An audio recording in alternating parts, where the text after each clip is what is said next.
During my stay in Ghana, I visited a few art spaces such as 88 Contemporary Art Gallery and 1957. The African art scene is growing, and I love to see how organizations and African artists are shedding a light on the African story. Today, we are visiting Joseph Awuah-Darko. He's an African art specialist and the founder of Ghana's first residency called Northern Artist Residency. I'm really curious to hear his story, the artists they work with, and his views on the African scene. So let's go. Hi, how's it going? Good, how are you? Hi. I can imagine you just came back from Senegal. During my stay in Ghana, I've been to a few art spaces, but I have to say I'm really impressed by your space. Thank you. It's really amazing to see what you guys are doing here, and this is also Ghana's first art residency. Thank you very much. It's been a labor of love. We're very humbled to be Ghana's first independent artist residency. Yeah. And for me, as somebody who's been in the contemporary art ecology for half a decade, 5 years, I didn't want to open another sanitized gallery, even though I have great respect for my friends who are gallerists here, both 1957 and Ada Contemporary. Yeah, but I think for me, those spaces, yeah. I wanted to bring to this environment, infrastructurally, a place to really nurture emerging artists and practitioners who are from the region. How did you get into art? Like, let's go back to the beginning of you. As a kid in boarding school, I've always been that weird guy who's bullied, I guess, for carrying. I used to carry very huge Azaline and Taschen and Faidouin coffee table books about Jean-Michel Basquiat and Andy Warhol. I've always been more of a creative there, and so I've always had a genuine affinity for the contemporary art world at large. It's only quite recently where I did study for a bit at the Sotheby's Institute of Art in London, and worked for did some work experience for an eponymous gallery, the Sugaboo Gallery near the Tate Modern, about 2 years ago, and that was my sort of that's the way I was properly inculcated into art business. Okay. But before then, I'd been collecting for a while, and also haven't been an artist myself. Okay. In February of 2019, I had my first solo exhibition with Gallery 1957. So yeah, I think I've been sort of like a creative multi-hyphenate, and I've done art in so many ways. But this feels like, at the old age of 24, this feels like what I was meant to do. I'm very blessed in the sense that I've always known, to a degree, or very early on in my life, I found what my calling is, and nurturing artists and building careers and sort of being a protector and custodian of real talent coming from the continent and the country itself, has given me the greatest fulfillment as an individual so far. Can you tell me a little bit more about Northern Art Residency? Like, what do you guys exactly do? Basically, we have two programs here. We have the annual artist residency program, whereby we invite artists from the African continent or the diaspora, African contemporary artists, to come and practice here for an intense week, build their craft and develop the depth of their practice. And then we have a showing at the end. And that's for a month. And then we have the fellowship program. So we're currently in the junior fellowship space. Okay. Yeah, and artists really are always within Accra, and so they work here full time primarily, but they're always around.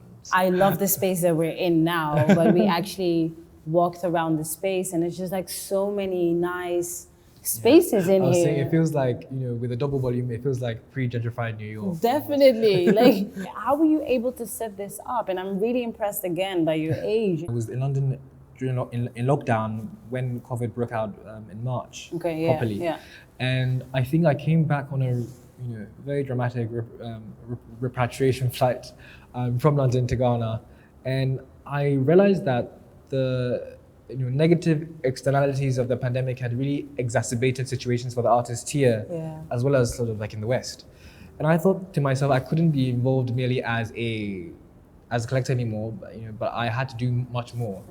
So I was very lucky enough to get a fantastic group of donors behind me, as this is a registered non-for-profit, and I think I spoke to them about my vision and my idea.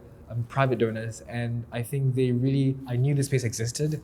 I'm a pragmatist, so I hit the ground running once I sort of got those things together, and decided that this is what we would build out as far as it being a proper institution that really does support practitioners. And so I think it was November, because of the limitations of COVID, I couldn't do a studio visit. So because it was just me starting, I selected Emmanuel Taku, who, similar to amazing artists like Amoku Boafu or Otis, went to the Ghanata College of Art and Design, and started with Taku as our inaugural artist in residence. And one thing led to another, and he had a sold-out show with Mokhani Mercy in Belgium.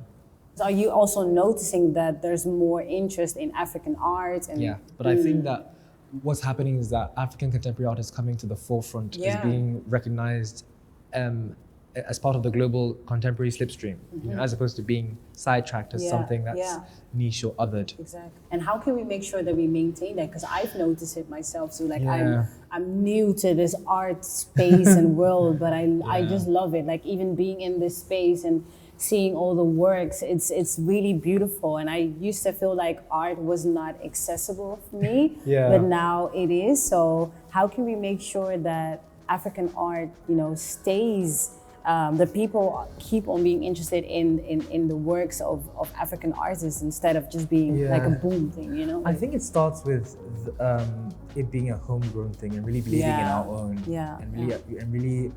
And I think that's why it's really important that I did come back to sort of establish this, because I think when you create value, when you show that there is value here, and you show that you can build out spaces for creative proliferation, I think you wouldn't have to sort of like actively think about maintaining the world's gaze, and that it's something that will happen organically.